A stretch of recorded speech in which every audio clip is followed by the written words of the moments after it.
This is a mass grave of 5,600 pigs. They used to belong to Sun Dawu, a Chinese millionaire who owns an agricultural conglomerate called Dawu Group in northern China. 想起来是很难受的。我知道你们去采访不会见到这样的老板，为这么点小事这么动情。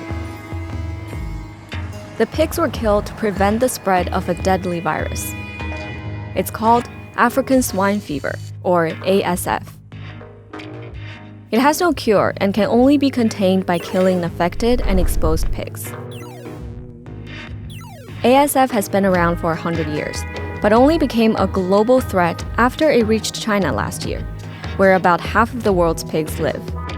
Since then, it has destroyed the livelihoods of hundreds of thousands of farmers, spread to neighboring countries, South Korea's first confirmed case of African swine fever, and could upend meat industries in dozens of others.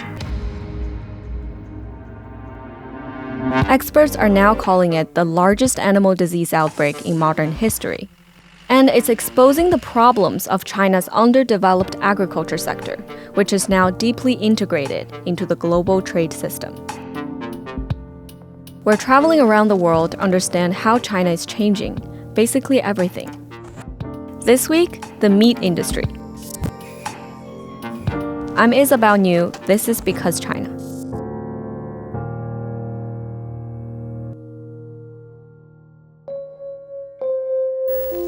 ASF was first discovered in Africa in the 1920s, but was relatively well contained until 2007 when it reached Georgia and slowly spread through Eastern Europe in the next decade. The viral disease kills nearly all pigs it infects, but it doesn't affect humans and wasn't considered a high priority. Then it reached China. 沈阳市沈北新区某养殖户的生猪发生疑似非洲猪瘟疫情。 The speed of the spread in China was unexpectedly rapid. This is Fred Gale, Okay. a senior economist at the United States Department of Agriculture who specializes in China. It did reach every province, including Tibet and Hainan, which are separated from the rest of China by mountains and water. Within a year, Chinese officials say the pig herd has shrunk by 32%. That's hundreds of millions of pigs dead or killed. It's astronomical, but experts both inside and outside of China told me the actual number is far larger than the official report. So what happened? To understand this, you have to understand how China's farming system works. Whereas in most other places, you have a vertically integrated system. That's Zhang Yasuda, Right. a political scientist who studies regulatory governance in China. He says China's agriculture sector is one of the most fragmented in the world. And China's is sort of a mishmash, a patchwork of various local to regional distribution networks. It's very easy for a contaminated food product to move from one jurisdiction to the next. On top of this, the pork industry has seen a rapid expansion in the last 2 decades. But biosecurity hasn't kept up. This means there are a lot of weak links. Backyard farms, slaughterhouses, trucks, even quarantine stations can become hubs for spreading the virus. Finally, China just has a lot of pigs, nearly 500 million before the virus hit. That's almost twice as many as the entire pig populations in the EU and the US combined. The high density means ASF, a virus that spreads through contact, becomes extremely hard to contain. Put those things together, and this is a problem for any country. But China has an added layer. Information gets distorted at every level of its massive bureaucratic system. And that may be what ultimately allowed the epidemic to become the global threat it is today. A few days after the country celebrated the Year of the Pig, several farmers at Dawu Group held 2 huge banners right here. This is a picture from that day. More than 15,000 of our pigs have died. We think it's caused by ASF and ask that the government to please confirm it. Where do we go from here? Officials, please let us know. Sun posted this photo on Weibo, China's version of Twitter. Public online protests like this are rare and usually quickly censored. But Sun's post went viral. 他不是我要想，是你干部员工的一种折磨，让你每天去买死尸，15000头死猪是个堆积如山。Sun basically forced the government's hand into reporting the case. And that's because local governments are the only ones in China that have the authority to declare an outbreak.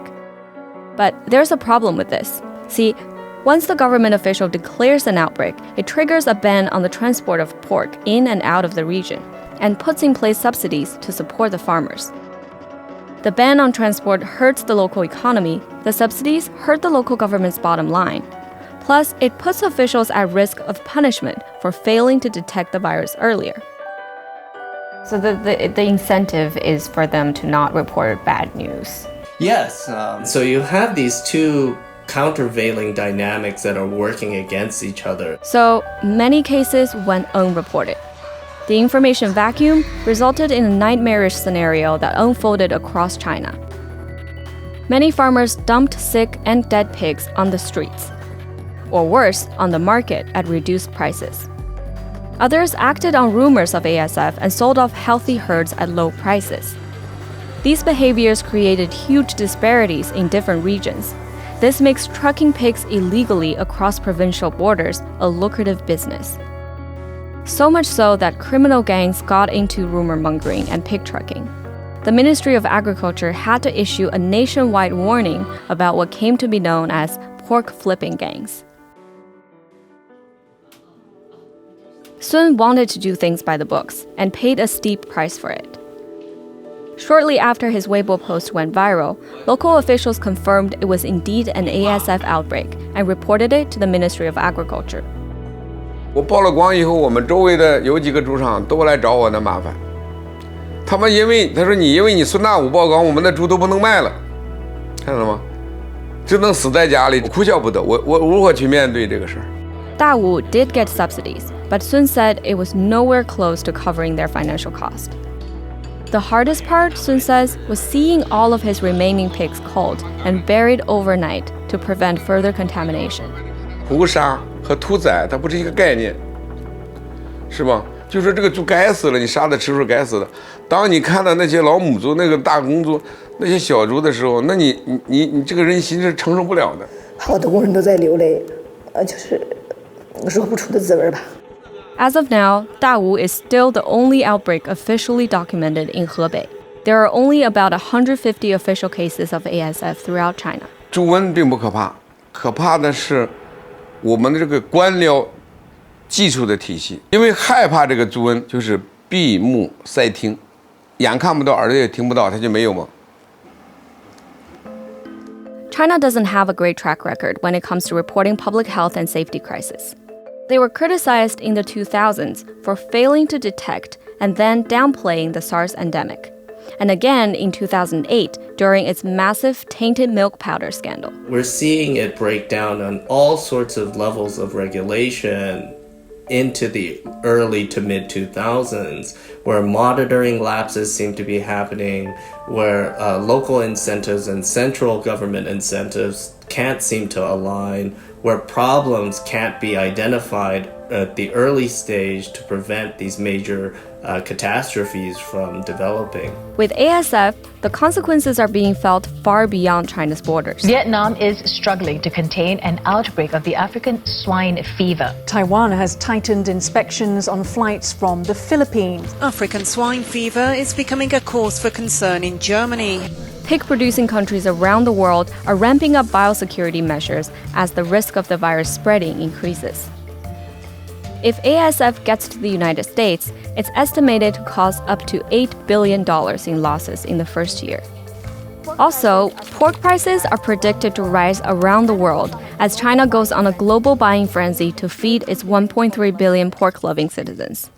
This will drive up the prices of other meats as well. Very, very large in magnitude, very large disruption in the industry. When Sun first began raising pigs in the 80s, the majority of China's population was still on farms producing food for themselves. As China's economy grew and opened itself to the outside world, the agriculture sector was largely left behind. 和欧美啊，现在能差20年吧。